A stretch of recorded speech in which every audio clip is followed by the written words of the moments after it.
So today we're here with I'm Jeff Schafer. Jeff. Where did you attend high school and what year did you graduate? I attended Effingham High School and graduated in 1985. What sports did you play in high school? I played basketball, baseball, and golf. Talk about your high school sports career from your freshman year to your senior year.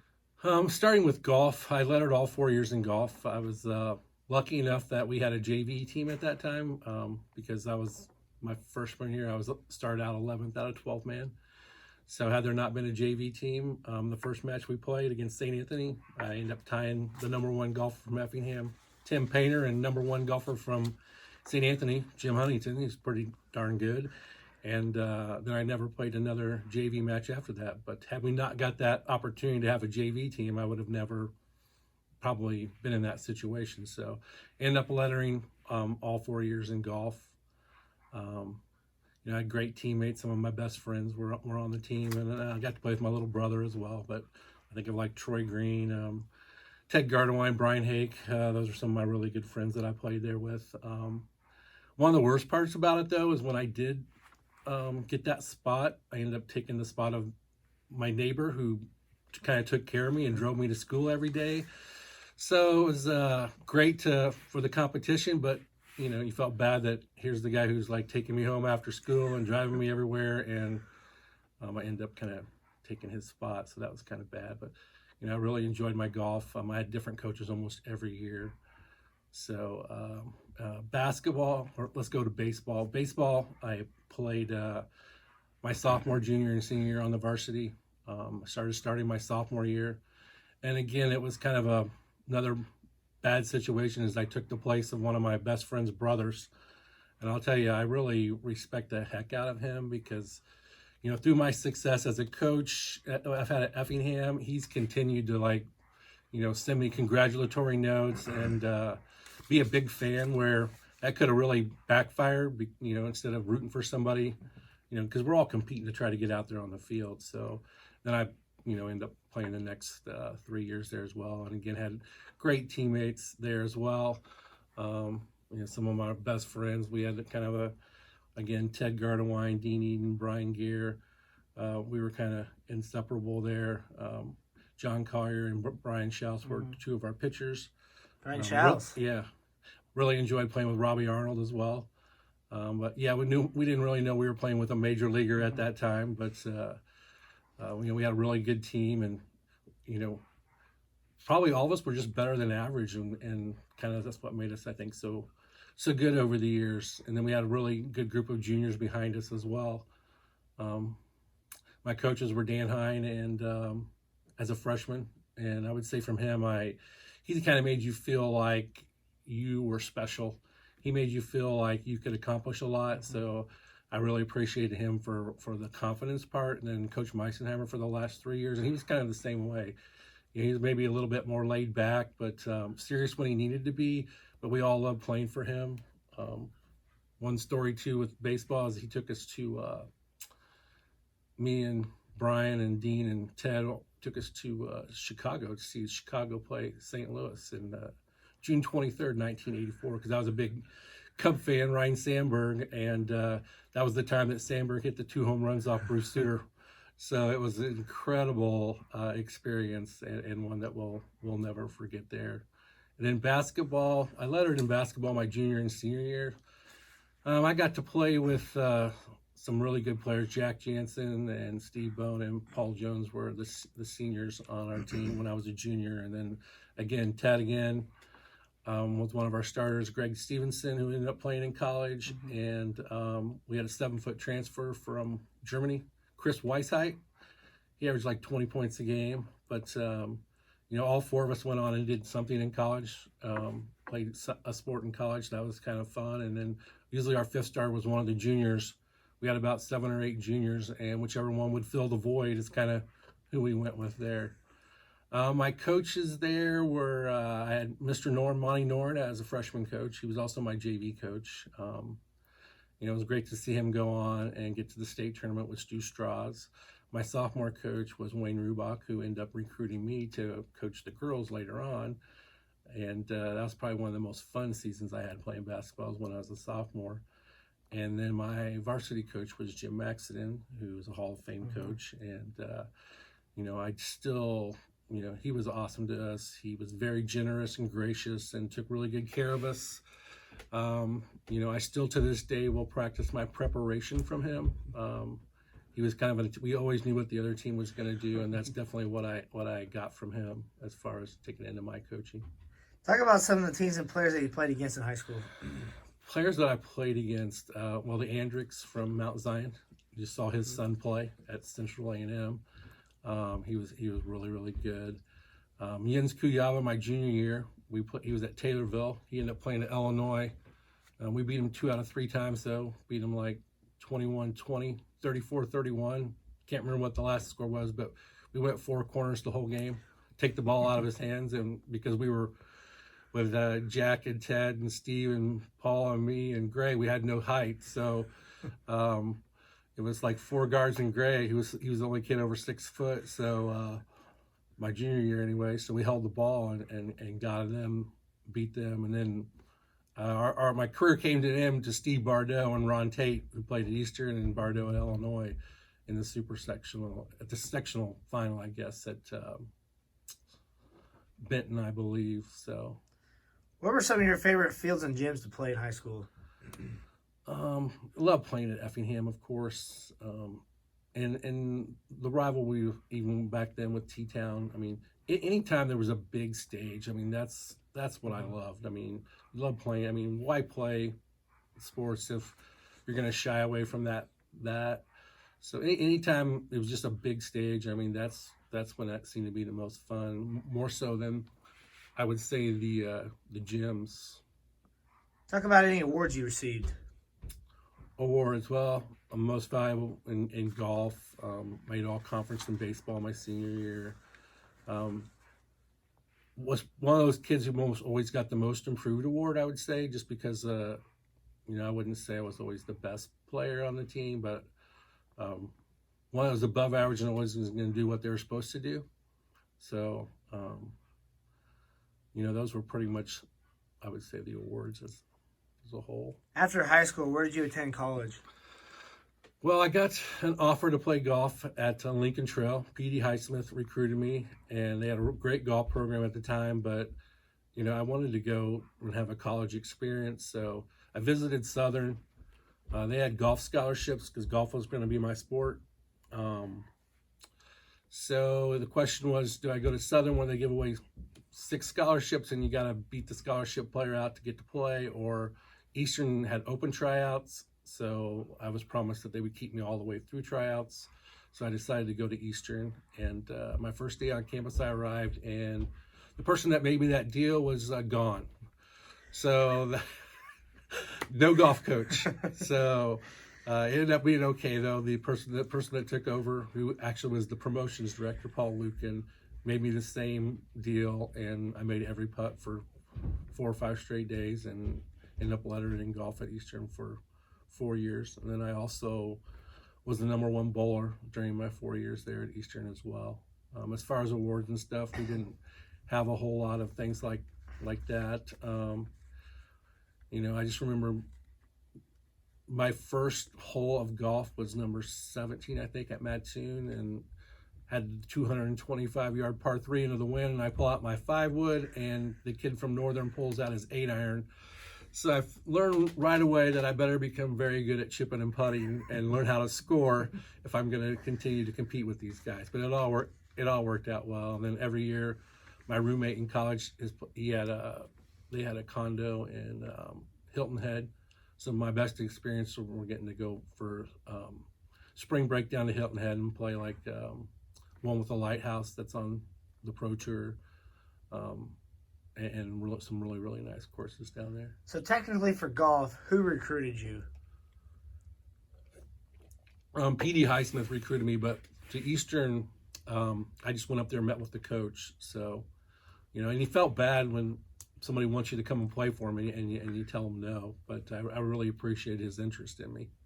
Talk about some of your career, including your teammates and coaches at the golf level.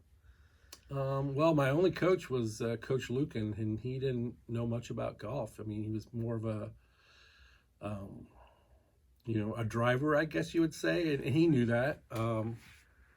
So we learned a lot from a guy named Brent Richardson, who was a really, really good golfer who had just graduated. He was kind of hanging around the golf course, but that's probably where I learned a lot of my golf from. He kind of opened my eyes on other ways to score and things to do.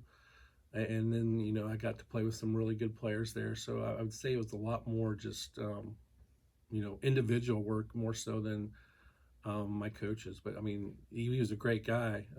And I actually worked for him in the promotions department. He was not an internship, but kind of gave me a job since we didn't have scholarships. So, we worked a lot of events for him, and they would pay us that way. Talk about some of the teams and players that you played against. Well, again, no one, most of the professional golfers come out of like Wake Forest and out that way where they can play golf year round, because we don't have golf year round here in the middle. So I probably didn't play. I can't think of any great player that I really played with that went on and did well. But it was a great experience getting to play like Dubs Dread in Chicago for our tournament where the Western Open was held, and got a bunch of great friends out of it as well. What were some of your favorite courses to play at? Well, I think my favorite course really was one in Evansville, where my son goes to school now. I can just remember that golf course, and I remember throwing a fit when I was having like a bad week or a couple weeks there, and I was about ready to lose my spot, and we were going to play that golf course, and my coach was going to leave me at home, and I was like throwing a fit because I'm like, that's my golf course. That's where I've shot my best round ever there. You got to take me, so I didn't win the argument though, because, one thing about golf is the scores don't lie. As long as you're counting them all. Is there any other stories you'd like to add during your college career? No, I would probably say, just the trips to Hilton Head were awesome. As far as you're the head girls basketball coach at Effingham, how long have you been the coach? I've been the head coach I just finished my 22nd year and my 26th year overall. Wow. I started out as Coach Rubach, who was my sophomore coach, came to me, and they were wanting to start a freshman program, and he just didn't want anybody to do it because the boys had 4 assistant coaches and the girls only had 1. So he came to me and asked if I would be interested, and I said absolutely not. I don't have any interest in coaching girls. But I walked by the gym the first day, and those competitive juices in me got flowing a little bit, and I walked in and said, hey, if you can still get me hired, I will do it. So I did the freshman the first year, and then I did the freshman and sophomores my second year, and then the JV coach, Jenny Frichtel, I think quit the next year, and I did the freshman, the sophomore, the JV, and then Wayne said he was going to be stepping down when we moved to our new school, and he said it would be a great time for you to take over. And he kind of gave me about a 2-year notice on that. So I went down and started coaching the junior high too, because I looked at what's the common denominator that schools around us that were doing, like Peggy Beaker at Altamont. She would do both.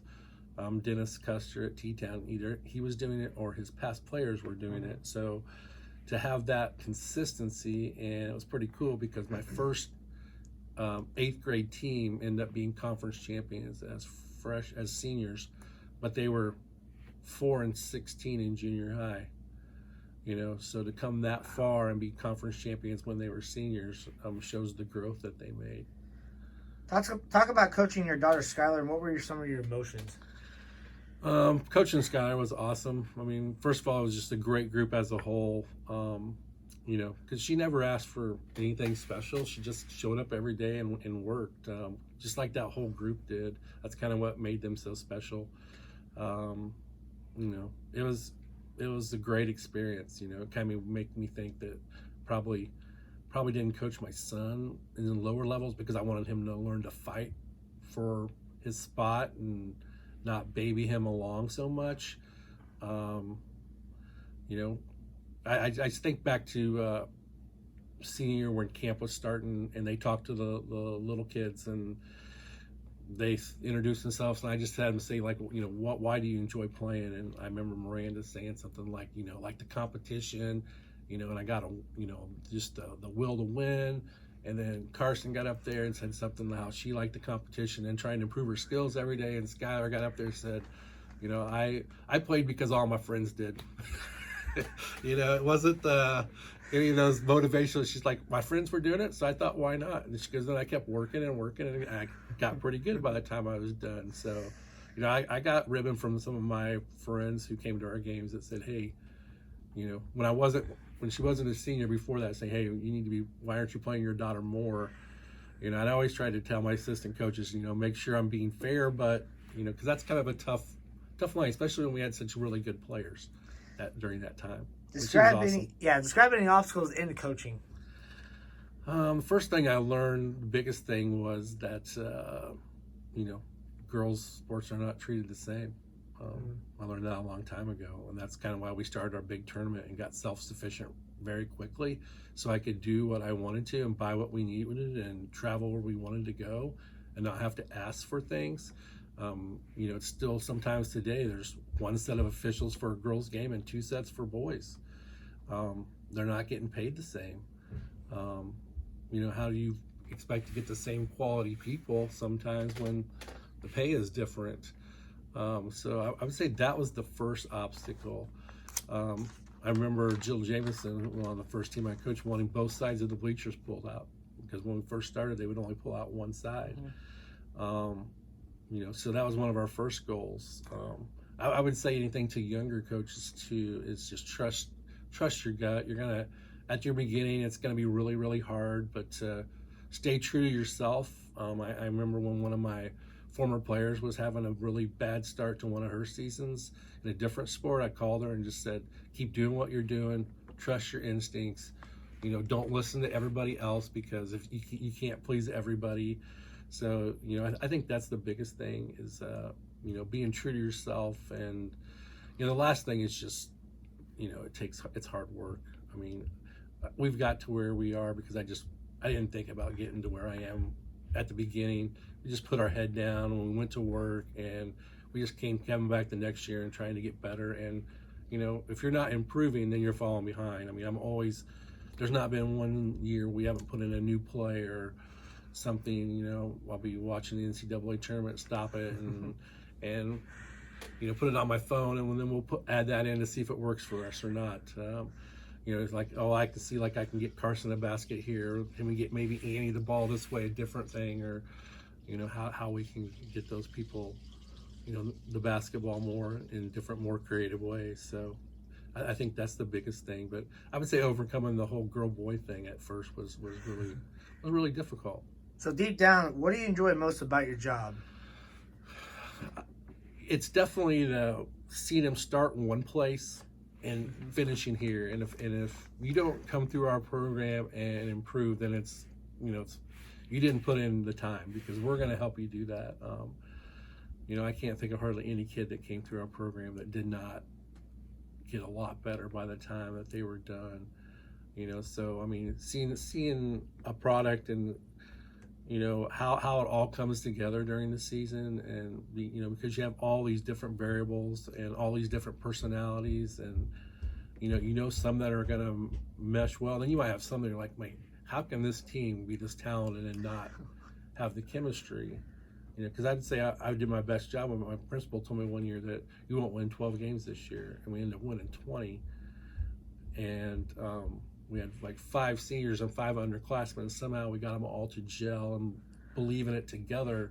And we totally achieved a lot more than what we were expected to. But seeing that finished product, and I'm willing to lose a game or two early in the season to make sure that we are our best at the end. You keep trying to put that puzzle together all the way till the end.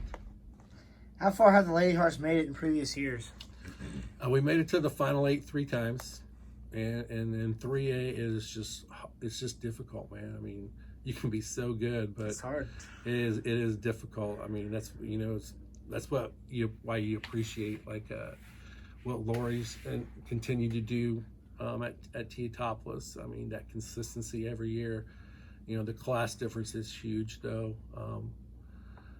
So trying to get as many good games during the season, definitely helps. But part of it's luck, which way you go.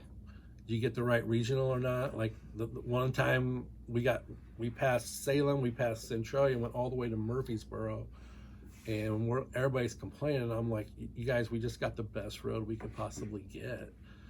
So we that's one of the years we made it to the Final 8. I'm like, we played 2 decent games and 2 really good games. We don't even have to play 2 great games the first 2 games to win. So I think we actually won our sectional game first game of the sectional by 20 some points after winning by like 8 and 10 in the regional. Then we just stuck at 2. I think it was Springfield Landfair in the sectional that year. But I looked up when we went to scout them. I'm like, are we just not going to kill this team or not? And we did exactly what we thought. But part of it's just the luck of the draw and who you run into. Like they say in college basketball, it's about the matchups, and it is definitely that way, especially in the 3A part, because you can't just usually take away one or 2 kids. I mean, most of them all have 3 or 4 or 5 kids who are solid, and you better have 3 or 4 or 5 kids that are solid, or you better have 2 really good ones. List any memorable games that you'd like to share. Ones that stick out, I would say winning a regional when we were under 500 with Hillary. I hate to start saying names. I'll leave one out. But with Lindsay Blake and Hillary, they were 3 seniors who averaged probably a combined 7 or 8 points, and no one expected us to win, and we just led Charleston from start to finish, and they didn't know what hit them. And the one time they did tie the game, Hillary got the ball and drove right down the floor, took the lead right back, and we never trailed. And that was a huge one. And then probably the biggest win of all time was coming from 17 down in the sectional final to make it to the super sectional for the first time. We'd scouted Springfield, and once they got the lead, they went into their 4 corners and held it. So we practiced against it. I said, we're just going to full court zone press 4 of you and 1 stay underneath the basket. We were down like 31-14 with 9 or 10 minutes to go, and we ended up winning the game 34-33. They made 1 field goal and 1 free throw the rest of the game. They took 3 shots total. They got passive, and we stayed patient, and that's the hardest thing I told them. I'm like, quit listening to your parents. Like, just stay with it. Just stay the game plan. If we go out and we're too aggressive, they're going to pick us apart and get layups. That was just a huge comeback win. Those are 2 games that really, really stand out. And, all of them are memorable, of course. They're most memorable when you see that kid do that overachieve or finally get the light bulb turn on in a game. You might see that in practice sometimes, but there's just in so many little moments like, a pride where you see them like, oh, finally it's happening. List any memorable players. That's a tough one. I mean, I've been blessed with so many really good players. A lot of them just left here in the last year, but I'm only going to mention 2, just for fear, because sorry for any of those you guys that are watching. I love you all, but Blair Hardick is who got our program started.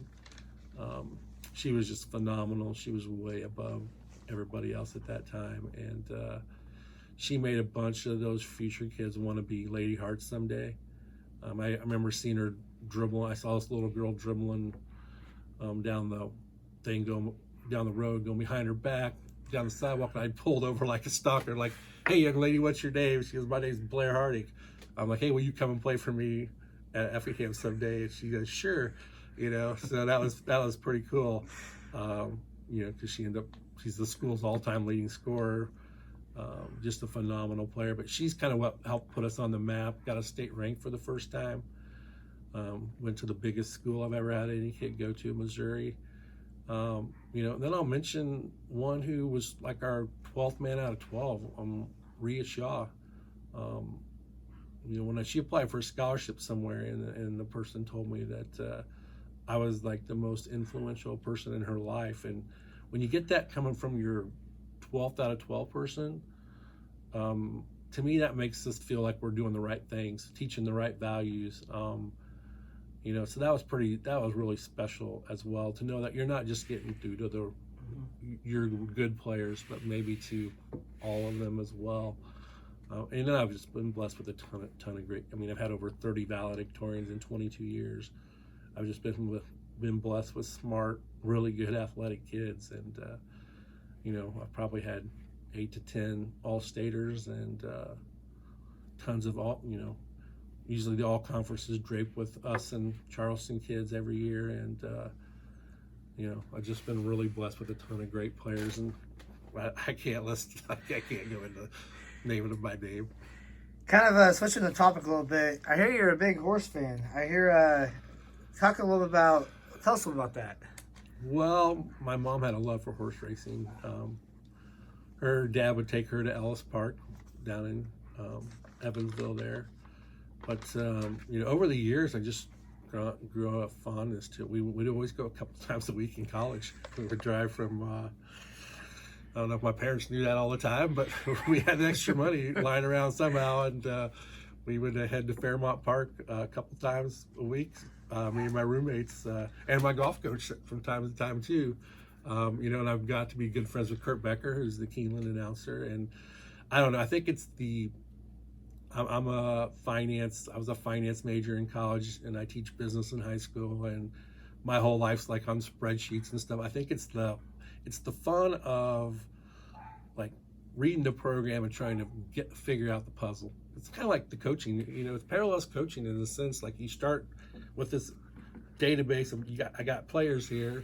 Instead, I got information, and you're trying to picture like what's going to happen and make it all work out, and then figure out a way how you can actually turn it into some profit once in a while as well. It's fun as well, but it's just a great sport. Maybe just another way to compete when you get older and can't compete athletically as much anymore, because it's pretty much limited to golf now. But I guess it's another way. But it's all the big races. I'll be texting Kurt back and forth, and he'll answer right in the middle. He'll do his horse race call, or I'll watch Keeneland on TV and watch him do a horse call. It's like, dude, that was an awesome call. How you got that information in there? He always texts right back. But yeah, it's a lot of fun. Just another something to do, I guess, as you get older. But it started actually with my mom. So, at what age did you become interested in sports? Man, I was blessed with parents that always provided for me and gave us all the opportunities. I mean, whatever we wanted to try or do, they always made it happen. And I had a neighborhood full of kids that were always willing to play something. We had a wiffle ball. I think the Potarucas are awesome next door neighbors for all those years. I was growing up as a kid, going through her flower bed to pick up our wiffle balls, because we had a great wiffle ball field in the backyard, and we made our own little golf course in the backyard. And then when we got bigger and stronger and the wiffle ball field was too small now, then we moved over to another part of the neighborhood where we had a home run fence, and then it became tennis ball, no more wiffle ball. But we always had a group of kids that were willing to play, and we did it every day. So, from a young time, I was always, playing something. And then we were always everybody knows kind of Stratomatic, but there was another game, a tabletop baseball game that me and my brother always played all the time and kept stats. And heck, that's how we learned our fractions. Like if you ask me a fraction, I can almost tell you like what it is all the time by always calculating those people's batting averages. But that also helped probably in the coaching part of the strategy part, because I actually coached softball for 2 years as well, my first 2 years. And I always trying to find out a way. I mean, that's what people probably say about my coaching, is that one positive is the strategic part of that, and always paying attention and watching. End of a game, I'm going to turn it on and watch to see what happens. And I think kids don't do that enough anymore. Since you played, how has the game changed? Man, all three sports have changed. I mean, golf has become, let's hit it as far as you can, and we will try to learn how to chip and putt, where it was just bass backwards for me. I mean, my game relies on being really, really good short game. So that's the power there has definitely changed. In baseball, I would say that no one bunts anymore hardly. I mean, I made all conference probably because my batting average was 390 because I probably had 15 out of 17 bunts for hits, because if that third baseman was playing behind the bag, I'm dropping that ball down and getting on base and probably stealing second and turn it into a double. So I would say the power in baseball too, and then I would say basketball just becomes so much more physical. Man, I hated lifting weights in high school, dreaded it because it messed with my golf swing. I didn't look at it. I looked at Coach Max and, "You're ruining my golf swing, man. You're not helping." I know this might help me in basketball a little bit, but it was so much less physical at that point. I think of one of my highlights, like making the 2 winning free throws in the sectional game. We missed a shot with like 10 seconds to go against Paris, and the ball bounced around, and I got it and just turned around and chucked it back up at the buzzer. And I don't know if I got hit, but it was a foul back then. So then I walk to the free throw line and make both free throws to win the sectional final by 1 point. So the physicality of, and it's like you have to teach it, unfortunately. I would say that the aggressor probably wins 90% of the time. It's really hard to take that away in basketball now, I would say. So teaching them to be a lot more physical and tougher is the mental toughness is just huge. What advice would you give to today's youth about playing sports? One, play them all. The specializing stuff just kills me. You can see how big sports is right now with what we're going through. How much people miss it because you see Facebook posts every day about what we're missing. So enjoy them all. You'll find which ones that you're good at as you get older. And by the time you're a sophomore in high school, that's why I always say play everything until you're at least a sophomore.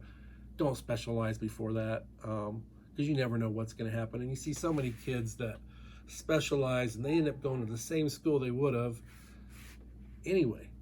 I mean, look how great Carson was, and to get a Division I offer, it still didn't come. So it's cool to see her continue to move on to to another level the way she's done it, just with them one step at a time. But I really hate to see them like specializing too early. I haven't seen enough rewards to not play them all. What has sports done to change your life? Well, it's part of my job now. I mean, golf has helped me get both of my jobs. When I applied at my first school, the guy saw that I played college golf, and he was a golfer. And the interview was 50 minutes about golf and 10 minutes about what I could teach. I ended up getting the job at Effingham because I was actually in Champaign playing golf, and the superintendent was in there, and I just lost the job. I got down to the final two. Like 100 people applied, and I got down to the final two and lost it. So I actually got hired at Altamont, and but I happened to be playing in golf in Champaign, and the superintendent said, "Hey, I heard you did really good in your interview, and we moved that person to another position, so that job's open now." So as soon as I got back, I called Mr. McCollum, who called Mr. Logue, who was the principal at Altamont at that time, and he let me rip up that contract, and I kind of started at Effingham. So sports has been huge. Watching your kids' enjoyment, the opportunities that it's provided me, the friends I made along the way, whether it's guys I played with, my college roommate I played against, he was from Charleston. And we didn't have the social media back then to be able to reach out like that. There's a picture of me shooting basketball in the game against Charleston High School.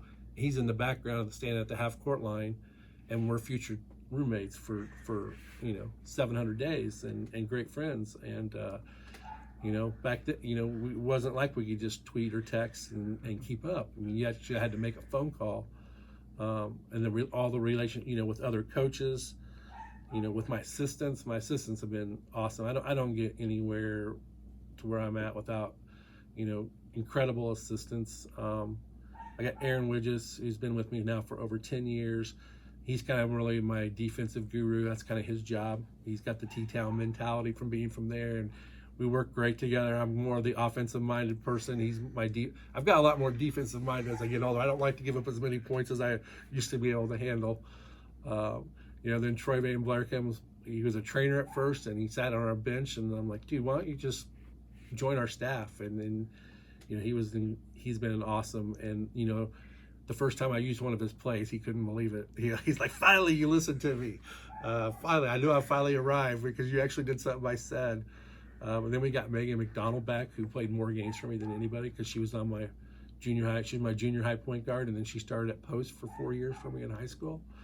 So it was great to have her back. And then Lacey Altoff helped this year, and she's going to be doing our 8th grade now. And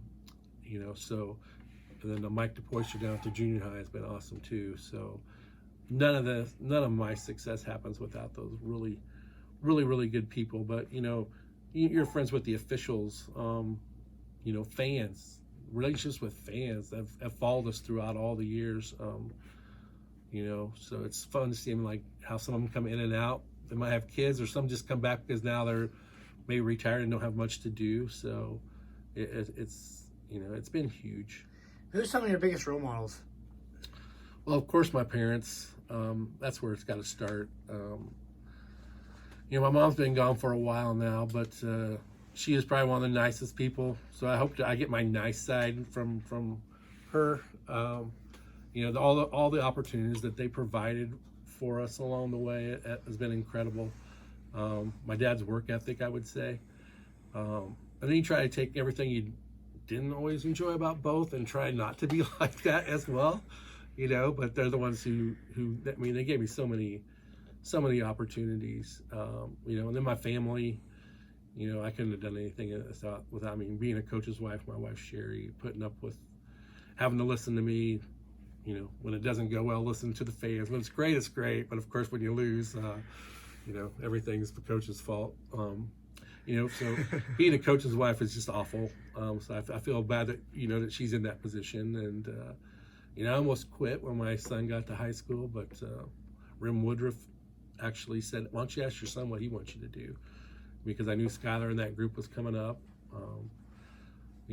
and I just thank God for the opportunity of all the opportunities that I've had.